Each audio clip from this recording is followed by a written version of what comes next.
feeling do-si-do.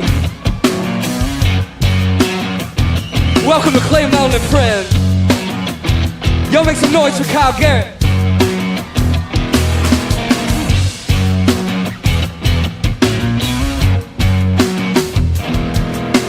Seems I've been going nowhere, nowhere in circles again. You've been going out, I've been shooting up. This kind of drug I call loneliness. Please take it all away.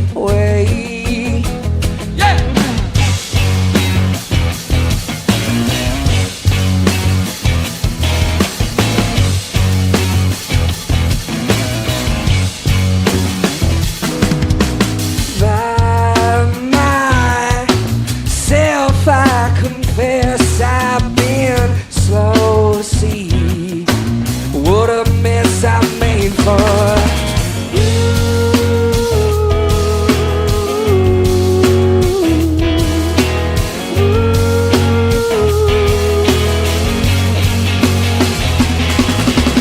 By myself I confess,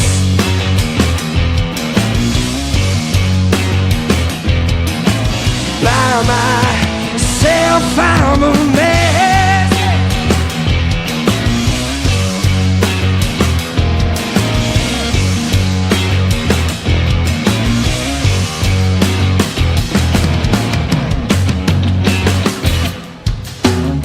It's Labor Day on Monday.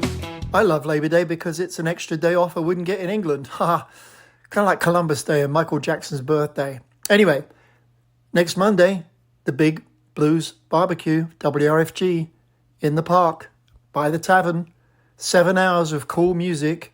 If you go online to the website, wrfg.org, you get $5 off versus waiting till the day of. Highly recommend it. I would love to see your smiling faces. And if you catch my ugly mug, I'll buy you a Pepsi. Hey everybody, it's Eddie 9 Volt. It's Eddie 9 Volt, man, and you're listening to WRFG Atlanta, Good Morning Blues with UK Bob. London to Louisiana. Dude plays the best music, man. Tune in, drop out, dig it. So I got my flu jab last week, the brand new one. I try and get them all before I typically head off to London. This time it's going to be in October, a couple of weeks later than usual. Oh, and if anybody's interested, Delta dropped their mileage rates to make that trip, only 55,000 miles, not much more than a domestic ticket. So if you want to hang out in London in October, that's the deal.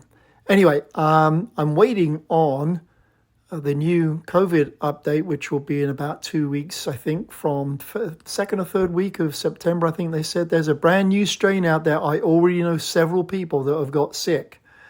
So please take it seriously. What else?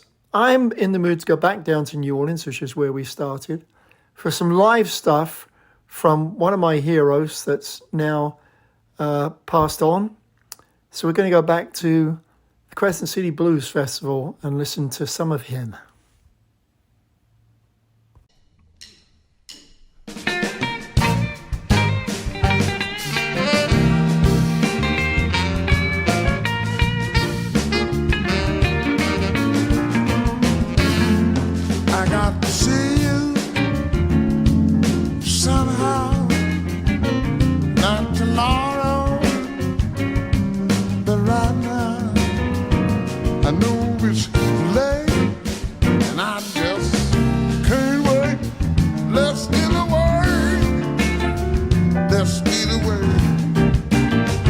Now you better stop thinking, trying to make up your mind. Your folks are sleeping. Let's not waste no time. I know it's late, and I can't wait. Let's get away. I know it's wrong asking this of you, but I know I'm the right. I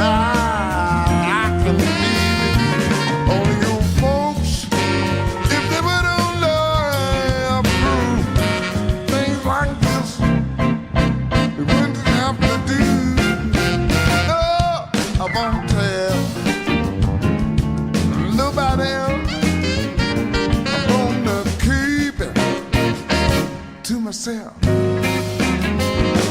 I know it's late, and I can't wait. Let's steal away.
Well, it's finally time for your tea break. Take a rest and hear some fabulous blues singing vocals that I've been talking about for a while. Before we get to the Bernie Marsden interview, by the way, I've taken out the music, so it's just the conversation. Bernie died last week at 72 unexpectedly. I had talked to him the year prior. So instead of soaking up time with the music again, it's just me and him. But before that, these guys are playing tonight. If you ever liked the vocal stylings of Marcus King, the sound of Frankie Miller, who else? Sean Costello, but singing music in the realm of Al Green and Otis Redding. It's blues and soul and gospel with horns. I don't know what else to tell you, but you pin your ears back while you hear some of this, and then I shall reveal. I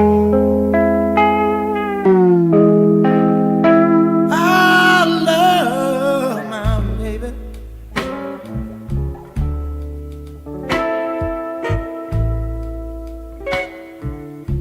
but I can't tell you the reason why.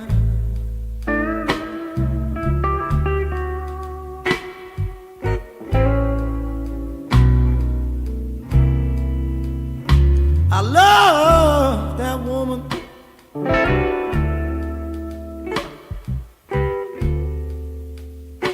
I can tell you the reason why.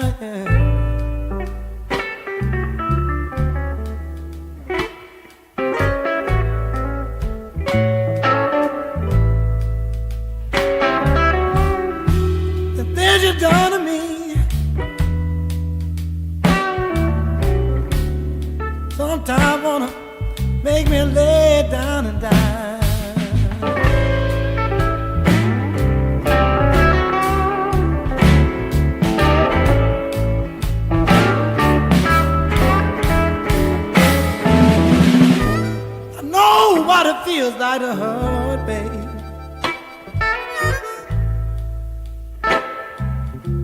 I've seen some pain and misery.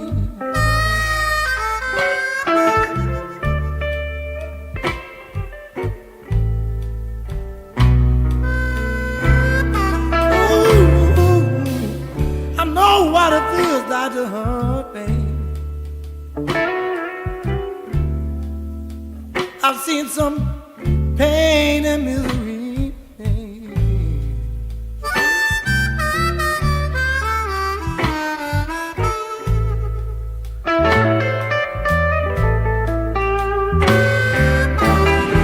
What I seen ain't nothing, no, no,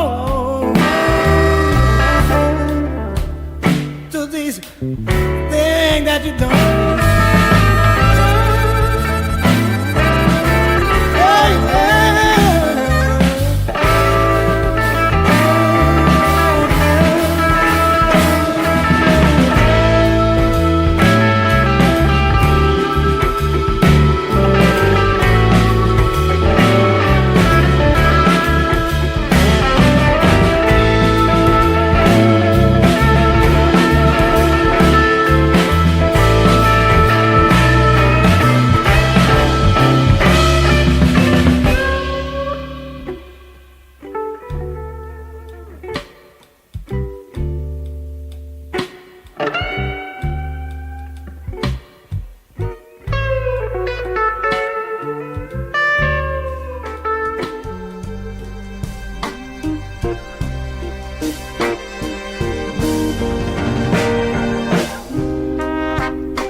Walking to me, baby,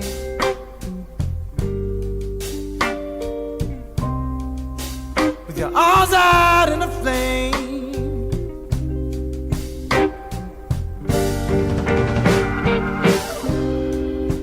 I know you burn me, baby,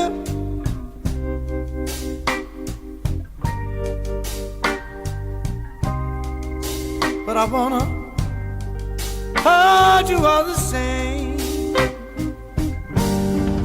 And if you want me, say you do. And if you need me, say you do. And if you love me, say you do. Say you do. Say you do. Say you do.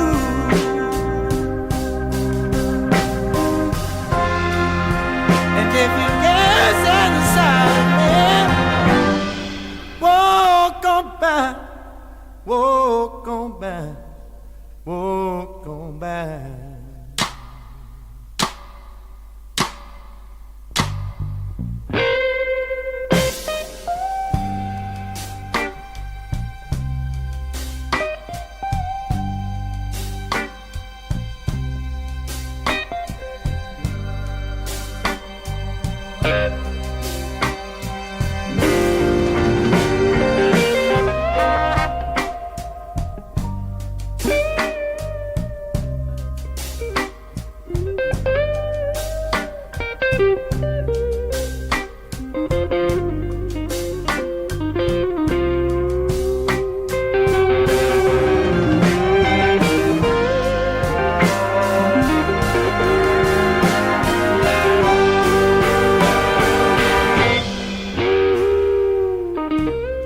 TESKey Brothers from Melbourne, Australia, been around for, I don't know, 10, 15 years.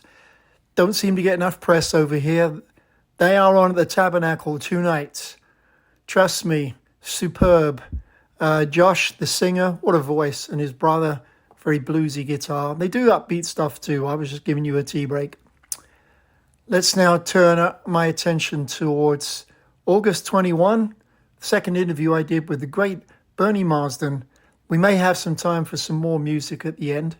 Not entirely sure. Let's see how it rolls.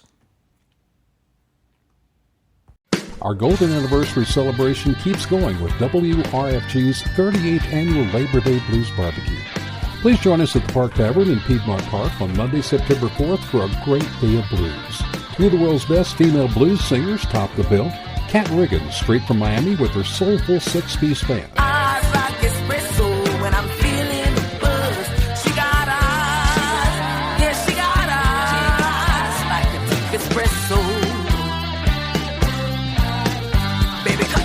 Co-headlining with Cat is this year's Blues Barbecue honoree, the Georgia songbird, E.G. Kite. You're driving me crazy.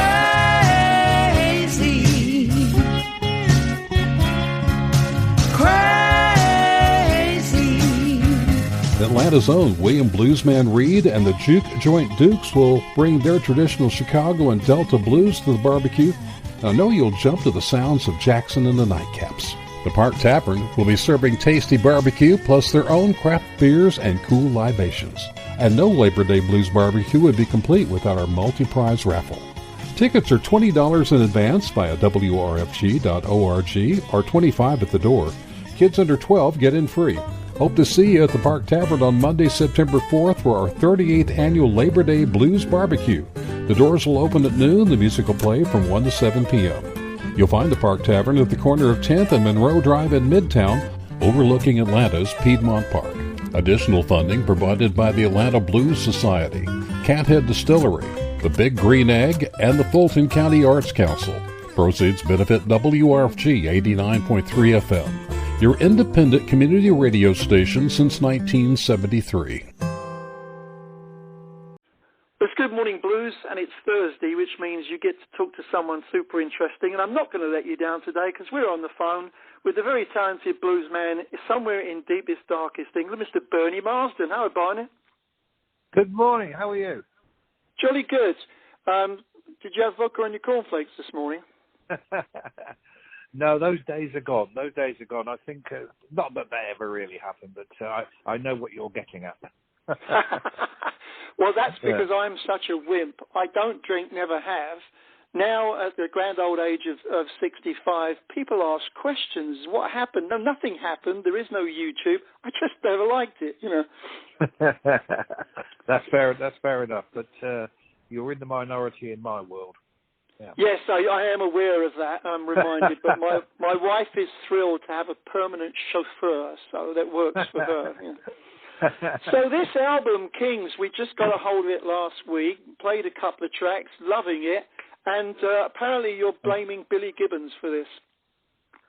Yeah, it's all the great Reverend Willie's fault. I did a show with Billy in the end of 2019 time, and we just got talking about stuff we grew up on, and he said, wouldn't it be great if we could make an album of all the stuff we grew up with, because Kim Wilson had done a similar thing. And he played me his track, and Billy was very excited about it. And I thought, that's a damn fine idea. So as I got back after the gig that night, we had a great play together, and I started putting together my list of songs, which wasn't difficult, really, because there's quite a lot to draw from. Well, there is a lot that comes under that title, but I did wonder how you got around to actually creating the selection. What were the factors? Was it that easy to say these are my favourites, or did you have to pick and choose? And did rhythm come into play? They're not necessarily even my favourite by Freddie, Albert, or BB. It's just a matter of I wanted to do stuff that I felt I could add something into a different kind of attitude to it, and I think I could have made this record to a certain extent, with any time in the last 35, 40 years, really. But I wouldn't have made such a good record because I think lyrically now I can get behind what these songs are saying, because I've had a long career and I have family and been through all the ups and downs, the blacks and whites, the different colours of the rainbow or whatever of general life. And I think to sing these songs now, I think I can understand them a bit better than I could. In the old days, all I listened to really was the content of the guitar playing, which is, nothing wrong with that. But I didn't really take too much of that much interest in the lyrics. And now that's what I wanted to. That's why I did stuff like, Help the Poor and stuff like that. I think it's just a slightly different attitude. Well, it certainly comes across, because my 20-second interpretation of the album, remember, as a music listener, not a musician, and I find that does change things, obviously. What I enjoyed was there's a very fresh, clean, kind of uncluttered set of interpretations, and it's not stripped down when I say uncluttered. It's a full sound, but there's no waste. There's nothing more than was needed, and it just seemed relaxed. And the end result to me was something extremely listenable for the casual listener. I'm not steeped in the Delta Chicago styles and history, etc., like you are. I know you've done all that. But that's also because my program's called London to Louisiana. So I try, I'm not going to do what all the other blues shows do. So that would be why. But for me, I think you're going to reach a bigger percentage of what I call gem pop by what you've put out. And it's very easy. It's no fuss. It sounds like you're having a good time. Well, that's exactly what happened. We did the sessions. I wanted to do it as per discussion with Billy, and keep it as live as possible. So there's only 4 people involved on the record, and obviously where there's 2 guitars, I've overdubbed one, or if there's a Hammond organ and an acoustic piano, or one of them was played as. But even then, it was played. I think a lot of the lead guitar on the album is live, and then I added rhythm guitar afterwards. Pretty much normally it's always the other way round, and I just wanted to keep that feel going. The rhythm section were just such good guys. We're into the stuff. We've all been round the block a bit, as they say over here, and we just had a really good time. So much so that we recorded one set of songs so quickly and enjoyably that. Only a week later, I went in and recorded a whole bunch of other stuff from the Chess label. So I've heard that's coming out in November. Yeah, I heard that was in the pipeline, which will be interesting. Yeah.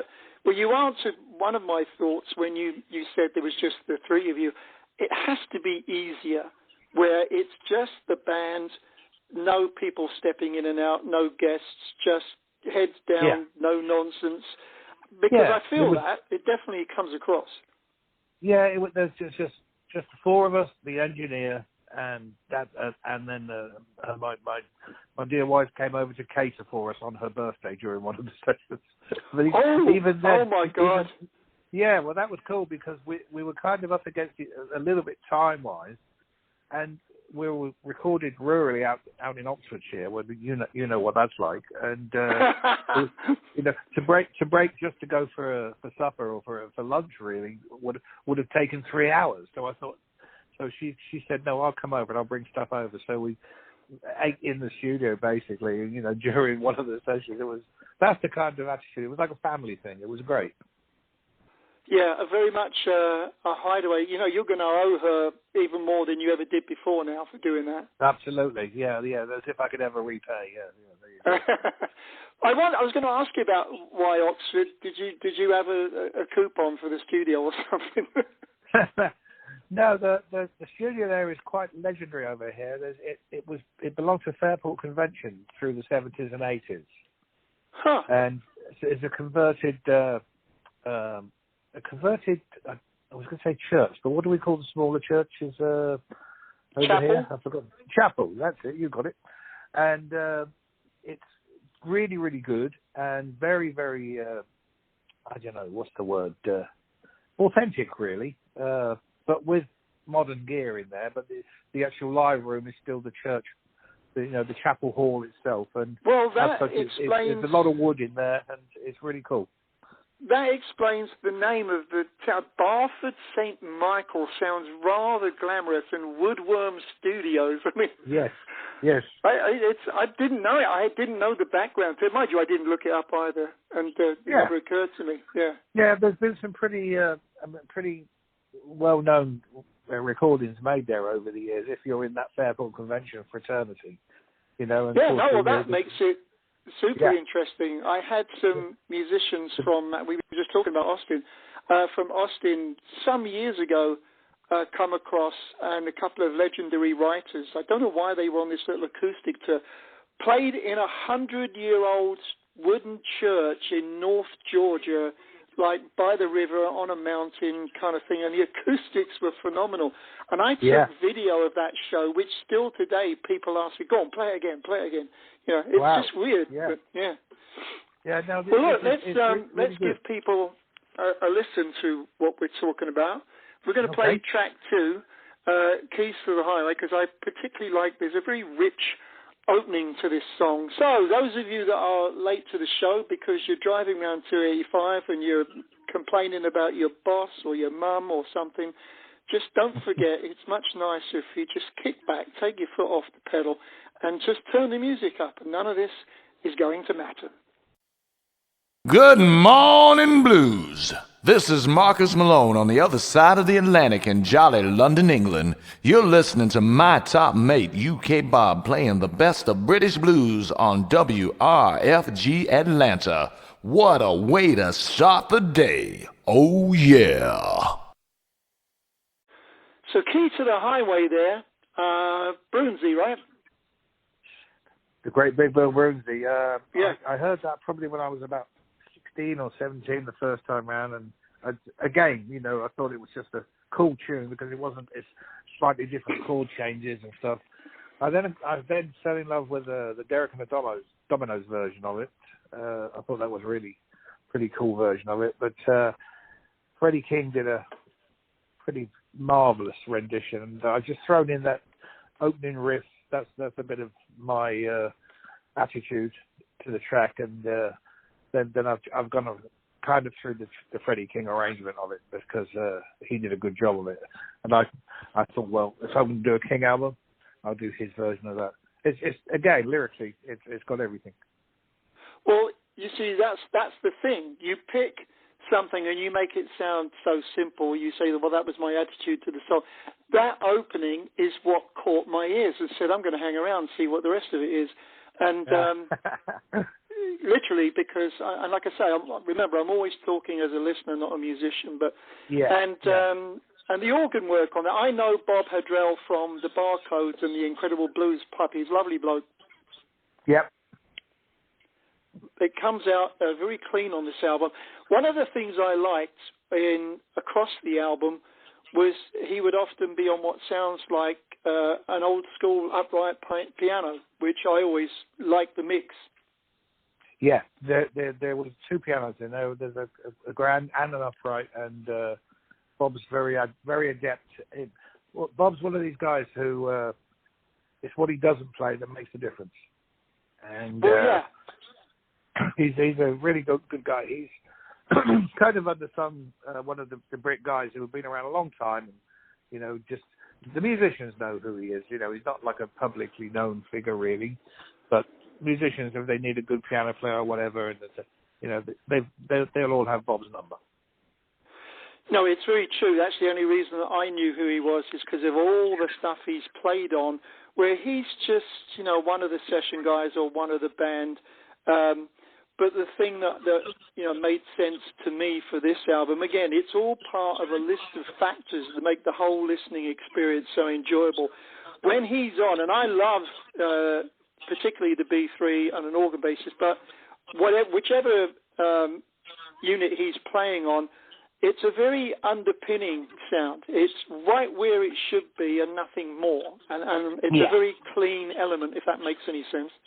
Yeah, he's very perceptive. It's really good, really good. But the other thing that struck me was, I don't know who you got in to do the vocals. This bloke sounds like he's 35. You know what?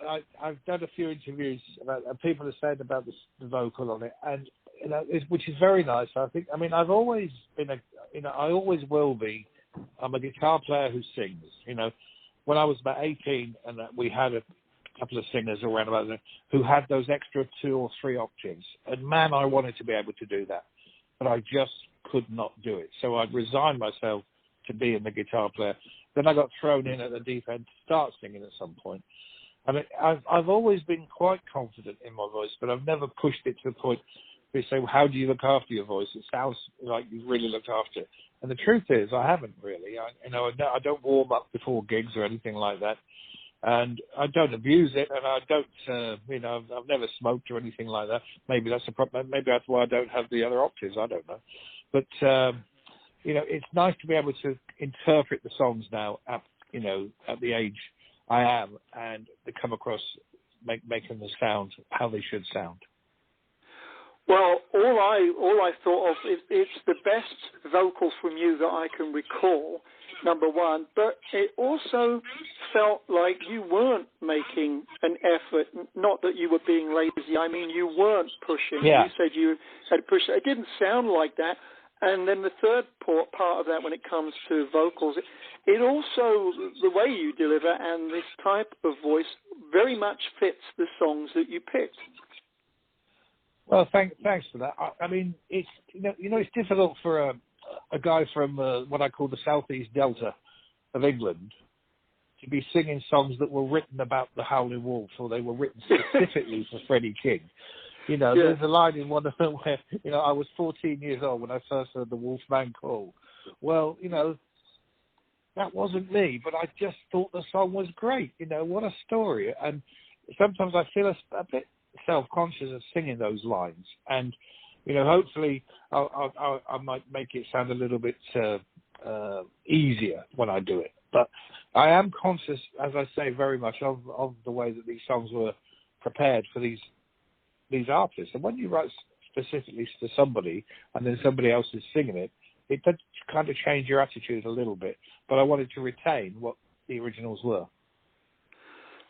Well, I think you absolutely covered that, and you mentioned back in the beginning that sometimes, it might be difficult to get across to people that, you feel comfortable in singing these songs when you weren't born into it. But I think that's another thing that's useful when you get to the grand old age that we are, is your attitude towards it and your comfort level in an appreciation has improved greatly, because you understand the period, the people, and the music better than you did when you were, 40 years old. And I think that makes it easier for you.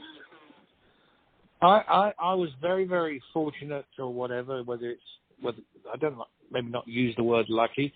The great Mr. B.B. King did a radio show over here in Europe, in Germany, and I didn't know about this until about 10 years later. In the late 90s, and he was asked, what about all these white guys singing the blues? Can they sing the blues? And B.B. King said, of course they can. And he reeled out a load of names. And he said, but there's very few who feel the blues. And he said Eric Clapton, Peter Green, Jeff Beck, Johnny Lang, and so. And then he put me on the end. And he said, and don't forget Bernie from Whitesnake. Were you surprised? For 10 years. Surprised? I was absolutely blown away. And, can you imagine if you said to somebody, how much would it cost me to get B.B. King to say something like that? Nobody could afford that kind of money. Nobody could have ever told B.B. given him money to say that kind of thing.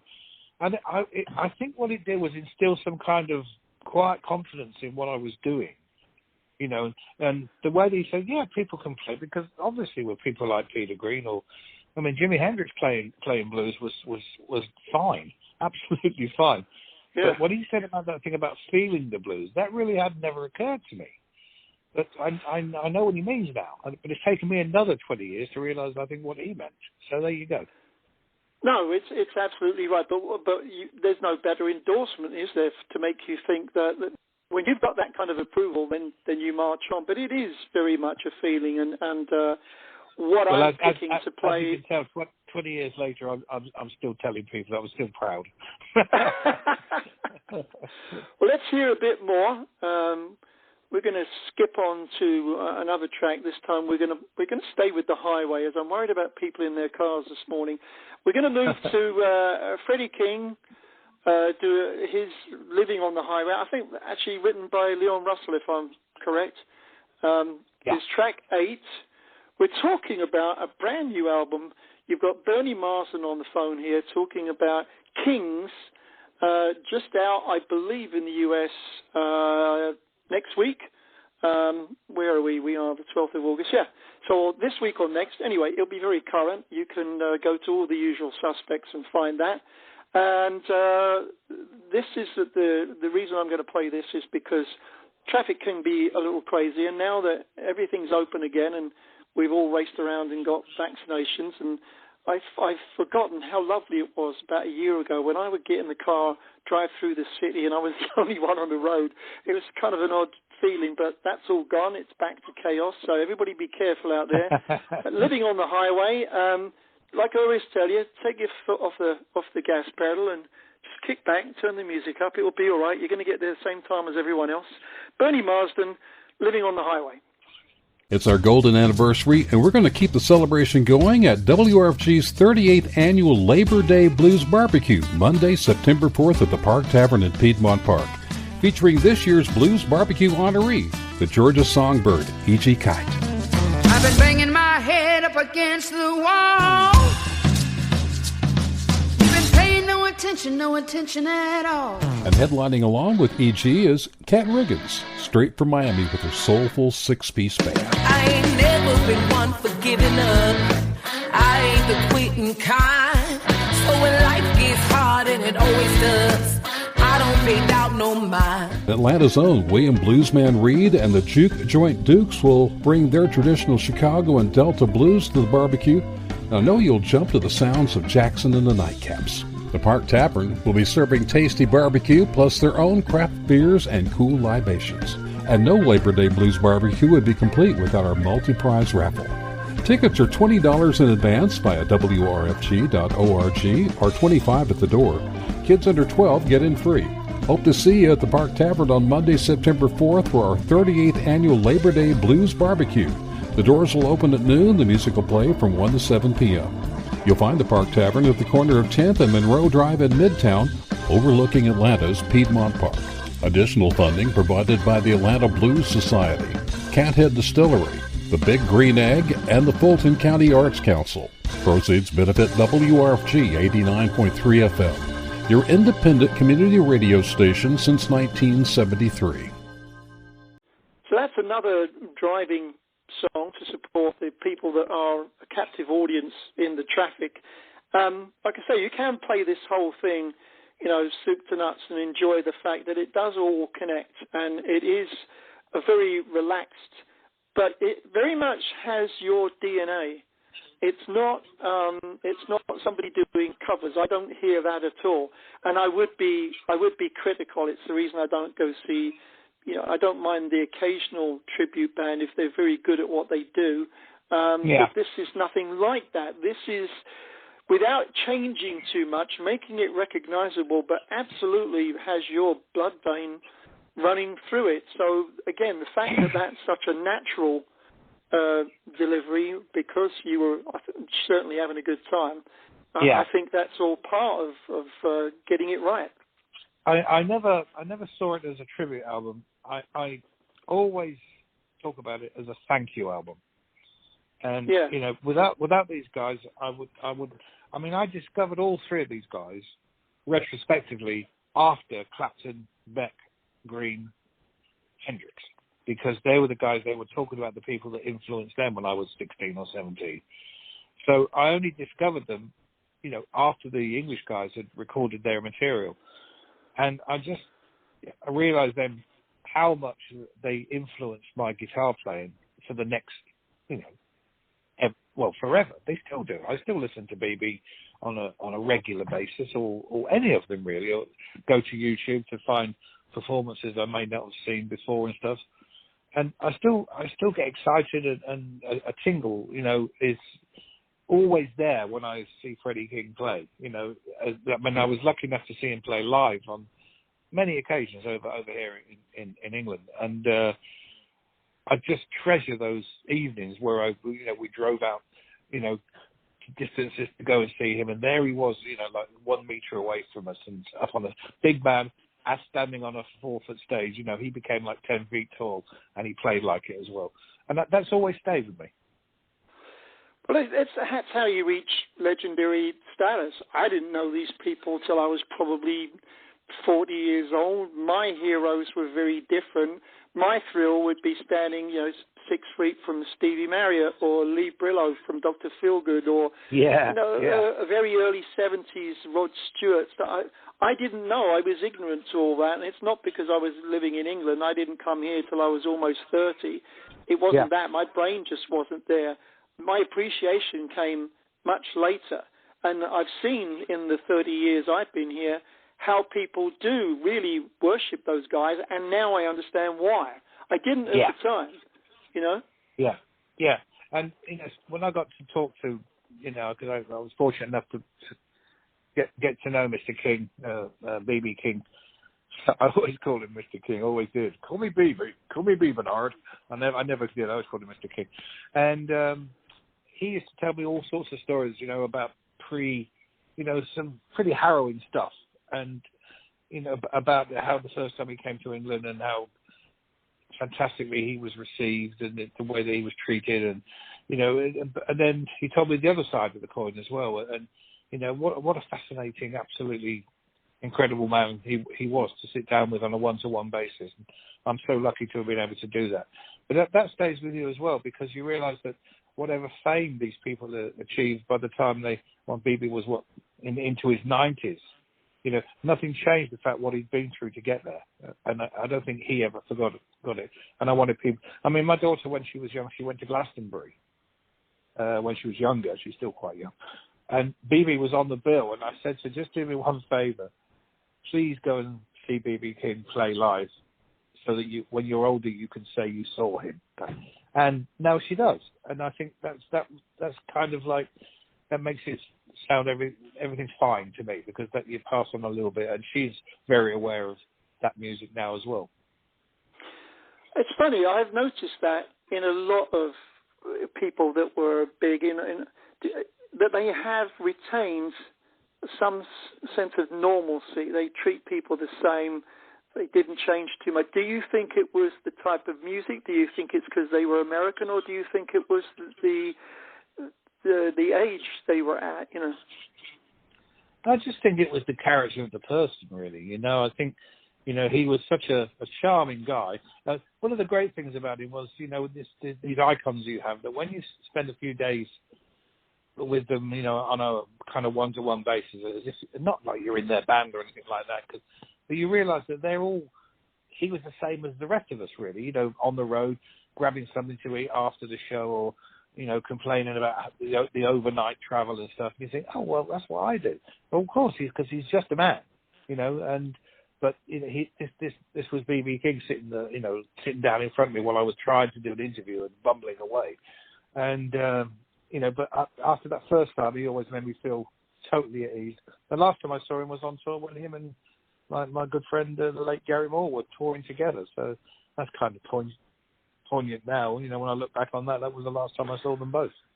Well, I forgot that Gary did that with him. Yeah. I think I had Gary on the show a couple of times before he passed, and Gary and I went back to when we were both 16. Oh my God! Yeah. Back in black and white days. Yes. Well, and I didn't need an Irish interpreter like I did with Henry McCulloch. No, Gary was very gentle, wasn't he? His voice was very gentle. Yeah.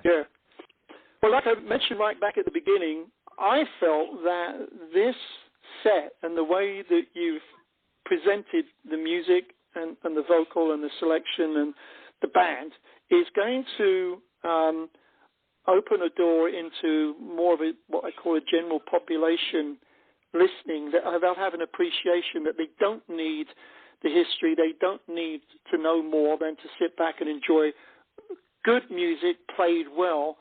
Do you think, I think it's okay, but do you think the hardcore purists are going to like it too? I think they will understand what you're doing and enjoy it just as much.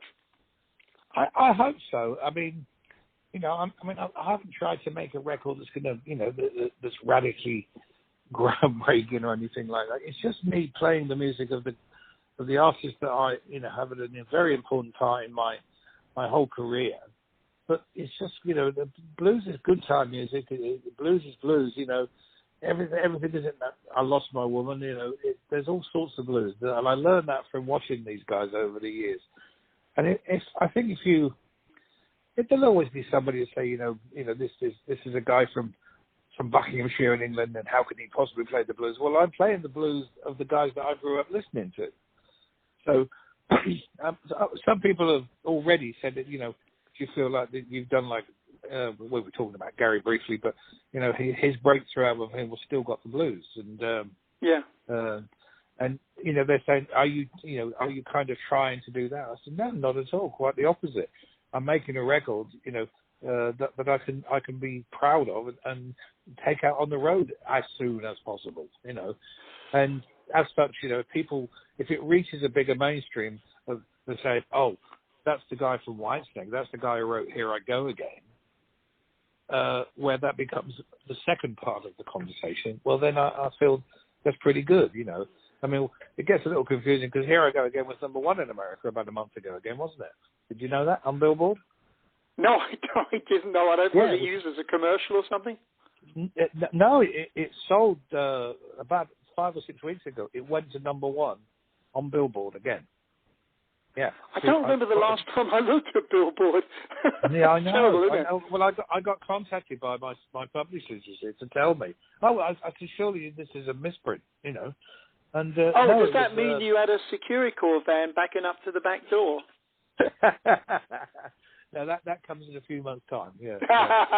Well, you hit an interesting point because in the bio that I did back in the beginning of the program, I said he's known for this, but I do get frustrated with that being the first line because when you look at everything since that would have been 1982-ish.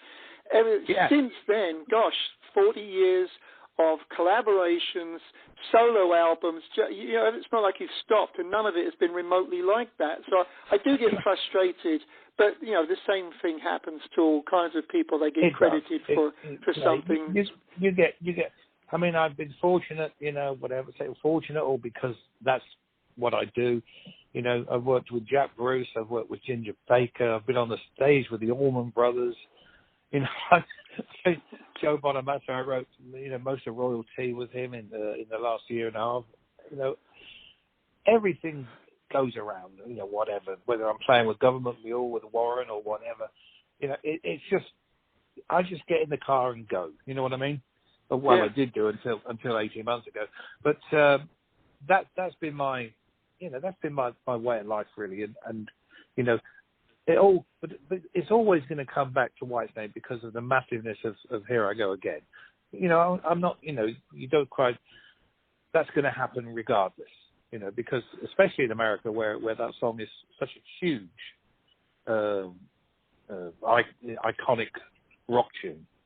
Well, it's funny that you say, I just get in the car and go. When you go, you do realize what a lucky bugger you are, right? I hope so. No, to lead that life. I don't mean that it's not worthy from a talent point of view, but that's what you get to do, But that's what I've been doing since 1972, 73, when I first turned pro. Yeah. And that's why the enormity of the pandemic has been so great on all the musicians, especially from any generation, but us guys who have been around doing it a long time. To have 40 years, or sometimes even more. I mean, I talked briefly with Manfred Mann about a month ago, and he felt the same way. And it's like a wall came down and they say, well, you're not doing that anymore. And at first it was quite, this is all right. The weather was nice in England at the time. And then another month went by and now we're all very trepidatious. I did a festival only 2 weeks ago in Wales.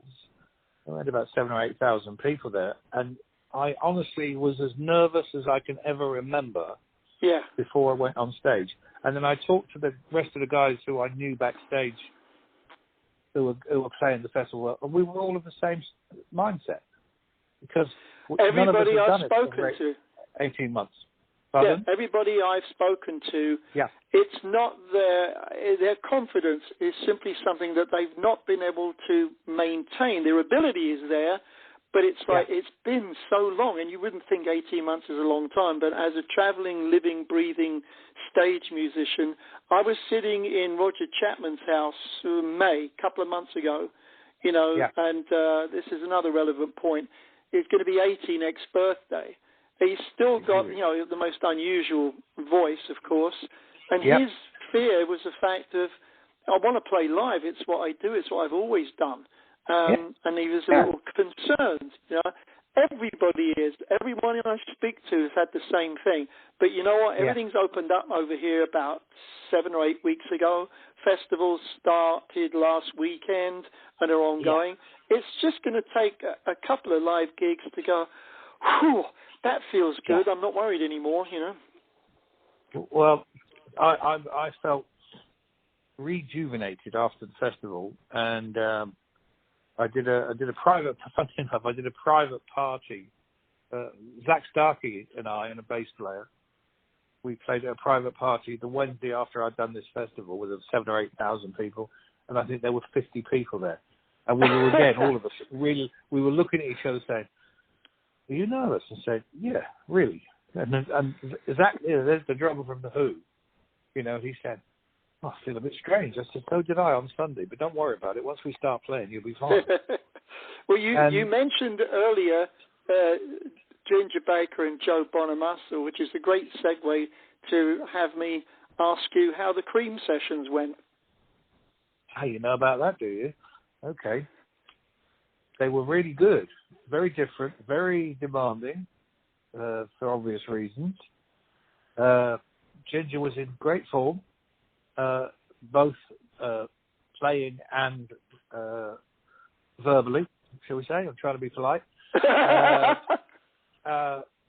It was fantastic. I got Joe involved because I just thought he was the perfect person to be contacted, and because he's such a close friend of mine, you know, they said to me, "Oh, can you, would you possibly call Joe Bonamassa?" And I said, "Yeah."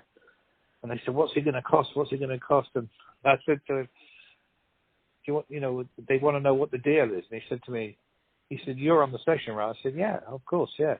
He said, "Right." He said, 2 Diet Cokes. No, the reason I know about it is I talked to Pete Brown. I thought you might talk to Pete, yeah. Yeah, and also I had Bobby Rush over here a few times, and I just thought that was the most interesting thing for him to be added to that list of people on those sessions. What was that, 2.5 years ago? One of the best 2 days of my career, working with Bobby Rush. He's such a trip. Oh man, it was like, to me, it was like I was in the studio with Howlin' Wolf. You know. Well, the reason I wanted to point that out is I mentioned Roger Chapman and Bobby Rush. There's a list of people you would be surprised if you think about it and put them together name-wise. You go, my God, he's right.